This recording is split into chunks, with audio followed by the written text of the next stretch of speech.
یہ ترجمہ کس کا ہے؟ یہ ترجمہ ہے مدینہ طیبہ، پاک شہر۔ کس کا ترجمہ ہے؟ پاکستان کس کا ترجمہ ہے؟ پاکستان ترجمہ ہے مدینہ طیبہ کا، پاکستان بیانی ہے مکہ مکرمہ کا۔ مکہ مکرمہ سے لا الہ الا اللہ کی صدا چلی، حضور مدینہ منورہ میں آگئے، مکہ فتح ہو گیا، علاقے فتح ہو گئے، مرکز کہاں قائم ہوا، حکومت کہاں قائم ہوئی، حضور کہاں رہے؟ یہ مدینہ منورہ ہے، یہ مدینہ طیبہ ہے، پاک آستان، پاک جگہ۔ پاکستان ترجمہ ہے مدینہ طیبہ کا۔ اب آئیے مدینہ طیبہ کا ترجمہ ہے، مدینہ طیبہ میں کیا ہوا؟ مدینہ طیبہ میں اسلام آیا ہی نہیں، مدینہ طیبہ میں اسلام نافذ ہوا ہے، اس کا نفاذ ہوا ہے۔ دنیا کی سب سے پہلی ریاست جو لا الہ الا اللہ کے نام پہ معرض وجود میں آئی، اس کو مدینہ طیبہ کہتے ہیں۔ باقی دنیا کے ملک یوں فتح ہو رہے، پاکستان صرف لا الہ الا اللہ کے معنی اور مفہوم پر بنا ہے، اور معنی اور مفہوم پر بن کر گویا یہ اس مقصد کے لیے دوسری ریاست ہے جو محض اسلام کے لیے قائم ہوئی ہے۔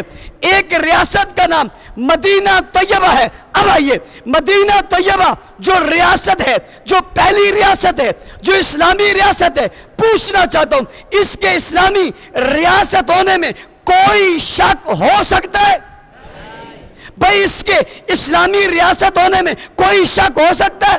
نہیں ہو سکتا۔ لا شک بات ہے کہ مدینہ منورہ اسلامی ریاست ہے۔ حضور اکرم صلی اللہ علیہ وسلم نے اس ریاست کو قائم کیا، اور 9 لاکھ مربع میل پر حضور کی زندگی میں اس ریاست کے ذریعے سے اسلام نافذ ہوا، جس کا محور اور مرکز مدینہ منورہ تھا۔ حضور علیہ السلام 63 سال کی عمر میں اور 23 سالہ نبوت کی عمر گزارنے کے بعد جب اس دنیا سے رخصت ہوئے تو ریاست مدینہ کا ڈھانچہ تبدیل نہیں ہوا، ریاست مدینہ کے اصول تبدیل نہیں ہوئے۔ 9 لاکھ مربع میل میں کوئی اس زمین جو ہے وہ کسی اور کے پاس نہیں گئی، بلکہ آپ دنیا سے گئے تو انتہائی جانے سے پہلے اپنے مسلح پہ اپنا جانشین کھڑا کیا، اور جانشین کو کھڑا کر کے سب کو اس سے پیچھے کھڑا کر کے خود اپنی آنکھوں سے یہ منظر دیکھ کر اپنی اس ریاست کو ایک کامیاب شاہراہ پر ڈالنے کے بعد دنیا سے رخصت ہوئے۔ آپ کے بعد اس مسند میں اور اس ریاست کے جو پہلے خلیفہ بنے اور پہلے حکمران بنے اور آپ کے جانشین بنے اور مسلح کے وارث بنے اور جناب صحابہ کرام کے امام بن کر اس ریاست کو کامیاب کرنے کے لیے جو اس مسلح پر آئے، ان کا نام کیا ہے؟ اونچی بولیں، ان کا نام کیا ہے؟ ان کا نام ہے ابو بکر صدیق۔ یہ مسند ریاست مدینہ ہے، اس کے پہلے خلیفہ کا نام ابو بکر ہے۔ کیا سوچ سکتے ہیں، کیا تصور ہو سکتا ہے کہ پہلے دینی حضور کے جانے کے فوراً بعد یہ مسند قبضہ ہو گئی، کسی اور نے لے لی، کوئی اور اس پر آ گیا؟ بھلا یہ ہو سکتا ہے؟ کیا حضور کی تعلیمات کا کوئی اثر نہیں ہے؟ کیا حضور کی فکر کا کوئی اثر نہیں ہے؟ کیا حضور کے جناب وجود کا کوئی اثر پہلے دن ہی ختم ہو گیا؟ نہیں ہو سکتا۔ پہلا خلیفہ پر حق خلیفہ، خلیفہ بلا فصل، مسلح پہ کھڑے ہوئے، سب نے پیچھے ہو کر حمایت کی، 2 سال حکومت کی اس مسلح کے یعنی ریاست کے پہلے امام رہے۔ کون سی ریاست جسے مدینہ منورہ اور مدینہ طیبہ کی ریاست کہا جاتا ہے؟ کون سی ریاست جس کا ترجمہ پاکستان ہے؟ کون سی ریاست جس کی بنیاد پہ پاکستان بنا گیا؟ کون سی ریاست جس کی وجہ سے پاکستان معرض وجود میں آیا؟ کون سی ریاست جس کی برکت سے دنیا میں دین پھیلا؟ کون سی ریاست جس مسند کی خوبصورتی، خوبی، انفرادیت، اعزاز کی وجہ سے کائنات میں اسلام پھیلتا چلا گیا؟ اس کے پہلے خلیفہ ابو بکر صدیق 2 سال گزارے، 9 لاکھ مربع میل سے 11 لاکھ مربع میل پر اسلام کا پرچم لہرایا۔ جناب اس خلیفہ کا انتقال ہوا، دنیا سے رخصت ہوئے۔ مسند رسول اور مسند خلیفہ رسول کے بعد خلیفہ ابو بکر بن کر جناب عمر مسلح پر کھڑے ہوئے، 10 سال حکومت کی، 10 سال اقتدار میں رہے. خلافت جناب مسند رسول پر آنے کے بعد اور مسند ریاست مدینہ میں آنے کے بعد کوئی خلفشار نہیں ہے, کوئی جھگڑا نہیں ہے. اتحاد کا اتفاق کا ایک مظہر ہے, اور اس اتحاد اور اتفاق کا مظہر بن کر 10 سال گزارے. کتنے آگے بڑھے, 22 لاکھ مربع میل پر اسلام کا پرچم لہرایا. یعنی خلافت راشدہ کے اس دوسرے سنہری دور کے اندر اور ریاست مدینہ کے اس دوسرے خلیفہ نے اس مسند اور اعزاز کو آگے بڑھاتے ہوئے 9 لاکھ 11 لاکھ سے 22 لاکھ مربع میل تک پہنچا دیا. نظام مدینہ, ریاست مدینہ, احیاء مدینہ, خلافت مدینہ, پیغام مدینہ جو لا الہ الا اللہ کی صورت میں اس جگہ پہ آیا تھا, یہ نور پھیلتے پھیلتے 22 لاکھ مربع میل پر گیا. 10 سال حکومت کرنے کے بعد حضرت عمر اس دنیا سے رخصت ہوئے. شورا کے فیصلے کے مطابق عثمان غنی خلیفہ وقت بنے, یعنی اس مسلح کے وارث بنے, اور مسند رسالت یعنی مسند عمر پر اب وہ آ گئے. اس کے بعد وہ خلیفہ بنے. یہ ریاست مدینہ کے تیسرے خلیفہ ہیں, تیسرے خلیفہ بنے. 12 سال تک حکومت کی. 12 سال میں 22 لاکھ مربع میل سے اسلامی ریاست بڑھتے بڑھتے 44 لاکھ مربع میل پر اسلامی ریاست وسیع اور حریص ہو گئی. اس کی سرحدیں بڑھتی چلی گئی, فتوحات ہوتی چلی گئی. قومیں, قبیلے, علاقے, وطن, شہر, بستیاں, ملک اس کے اندر شامل ہوتے رہے. اگر میں اگلے الفاظ میں کہوں تو دریا, سمندر, ہوائیں, علاقے سب اس میں شامل ہوتے رہے. ہوتے ہوتے 44 لاکھ مربع میل پر پھیلا کہ یہ تیسرا خلیفہ اس ریاست مدینہ کا دنیا سے رخصت ہوا, جنہیں باقی سب نے مانا. چوتھے خلیفہ ہے جنہیں علی المرتضیٰ کہا جاتا ہے. خلفشار غیروں نے پیدا کیا, دشمنوں نے پیدا کیا. 2 بھائیوں کے درمیان ایک چپکلش پیدا ہوئی. کوئی اور وقت ہوئے گا اس بات کو بھی کھولوں گا, موقع نہیں ہے. اشارہ کرتا ہوں 44 لاکھ پر 5 سال تک حکومت کر کے اقتدار کو قائم بھی رکھا, دوام بھی بخشا. اس کے بعد یہ دنیا سے رخصت ہوئے, خلیفہ بن گئے. حضرت حسن جو جناب علی المرتضیٰ کے بڑے صاحبزادے, 5 مہینے گزارنے کے بعد حضرت معاویہ کو شام سے بلایا, اور بلانے کے بعد ان کے ہاتھ پر بیعت کی. نہ صرف بیعت کی بلکہ اپنا خلع جبہ اتار کر, خلافت کا جبہ اتار کر حضرت معاویہ کے سپرد کر دیا. رواں دواں حکومت سب متحد ہو گئے. نظام پھر چل پڑا. 64 لاکھ 65 ہزار مربع میل کے بعد 20 سال کے بعد اسلام دنیا میں پھیل رہا تھا. بتانا یہ چاہتا ہوں یہی وہ دور تھا جب دین عرب سے عجب میں آ گیا. مدینہ منورہ کی آواز, مدینہ طیبہ کی آواز, کلمہ لا الہ الا اللہ, مکہ مکرمہ کی آواز, ریاست مدینہ کے قانون, ریاست مدینہ کے اصول جناب صحراؤں تک اور جنگل تک اور افریقہ کے پہاڑوں تک پہنچ گئے. بات یہی نہیں نکلی, دریاؤں کو عبور کر کے, سمندروں کو عبور کر کے, بحری بیڑا بنا کر یہ اس سے بھی آگے نکلے. اور آگے نکلنے کے بعد یہ جناب عرب سے عجب میں داخل ہو گئے. جب عجب میں داخل ہوئے پھر یہ کندھار تک پہنچے, پھر یہ کابل تک پہنچے, پھر یہ پشاور تک پہنچے, سکر تک پہنچے, روڑی تک پہنچے. یوں بر صغیر میں اسلام کی آمد آئی اور کلمہ لوگوں تک پہنچنا شروع ہوا. پہنچتے پہنچتے پورے ہندوستان پہ مسلمانوں کی حکومت تھی. انگریز کی سازش کے ذریعے سے ان سے یہ حکومت چھینی گئی. اس کے بعد پاکستان بننے کا خیال پیدا ہوا. خیال پیدا ہوتے ہی ایک تحریک پیدا ہوئی جس تحریک کا نام تھا تحریک پاکستان. جس طرح پہلی تحریک کا نام تھا تحریک اسلام. تحریک پاکستان میں بانیان پاکستان شامل تھے اور تحریک اسلام میں بانیان اسلام شامل تھے. تحریک پاکستان میں شامل ہو کر اس قافلے کو بڑھانے والے بھی قابل رشک ہیں, لیکن اس سے کئی قدر زیادہ, کئی حیثیت زیادہ, کئی مرتبہ زیادہ وہ قابل رشک تھے جنہوں نے تحریک اسلام کا حصہ بن کے مکہ سے مدینہ, مدینہ سے جناب پوری دنیا میں دین پہنچایا. ان دین پہنچانے والوں کو صحابہ کہتے ہیں. کیا کہتے ہیں بھائی, کیا کہتے ہیں بھائی؟ اس لیے کہتا ہوں پاکستان صدقہ ہے صحابہ کا. کس کا صدقہ ہے؟ اگر لا الہ الا اللہ کو وہ لے کر نہ چلتے تو یہاں تک نہ پہنچتا، پاکستان کیسے بنتا؟